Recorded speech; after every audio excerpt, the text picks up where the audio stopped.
மாவட்ட திருவள்ளூர் கிழக்கு மாவட்ட தலைவர் இருக்கிறேன். இங்கே மேடையில் அமர்ந்திருக்கும் மாநில மாவட்ட ஒன்றிய கிளை அனைவருக்கும் எனது காலை வணக்கத்தை தெரிவித்துக் கொண்டு, நமது பாரத பிரதமரின் 11 ஆண்டுகள் திட்டங்கள் எதை எடுத்தாலும் நமது பாரத பிரதமர் திட்டங்கள் தான் இருக்கும். குறிப்பாக மகளிருக்காக 33% இடஒதுக்கீடு கொடுத்தவரும் பாரத பிரதமரே. முஸ்லிம்கள் பெண்கள் ஏகப்பட்ட கொடுமை அவர்களால் பாதிக்கப்பட்டிருந்தார்கள். அவர்களுக்கு தலாக் என்ற ஒரே ஒரு வார்த்தை சொல்லிவிட்டால் அந்த ஆண்கள் எல்லாம் அடுத்த கல்யாணம் செய்து கொள்ளலாம். ஆனால் அந்த தலாக் என்ற திட்டத்தை தடுத்து மறுபடியும் அவர்கள் சட்டப்படி திருமணம் செய்ய வேண்டும் என்ற ஒரு சட்டத்தை இயற்றியதும் நமது பாரத பிரதமர் தான். இன்று உலக அளவில் நமது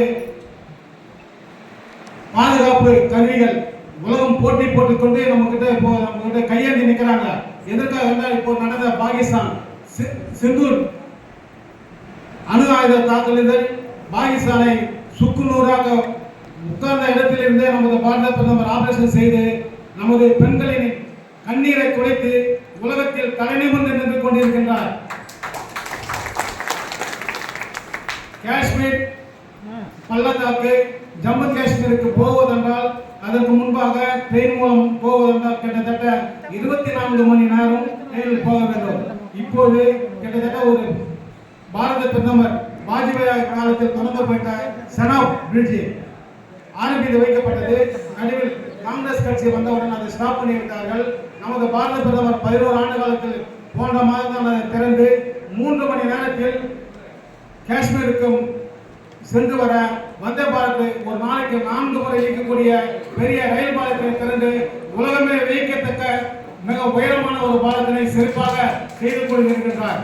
அதே போன்று நம்ம நாடு இன்று வல்லரசாக உயர்ந்திருக்க காரணம் சாலை போக்குவரத்து.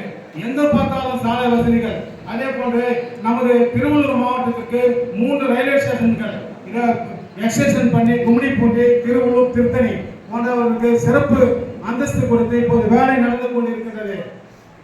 மருத்துவக் கல்லூரிகள் ஒரே நாளில் இந்தியா முழுவதும் மருத்துவக் கல்லூரிகள் நமது பாரத பிரதமர் அளித்துள்ளார். தமிழ்நாட்டிற்கு 13 மருத்துவக் கல்லூரிகள் அளித்து நமது தமிழ்நாட்டிற்கு ஒரு நல்ல சிறப்பான முறையில் ஏற்படுத்தி கொடுத்துள்ளார்.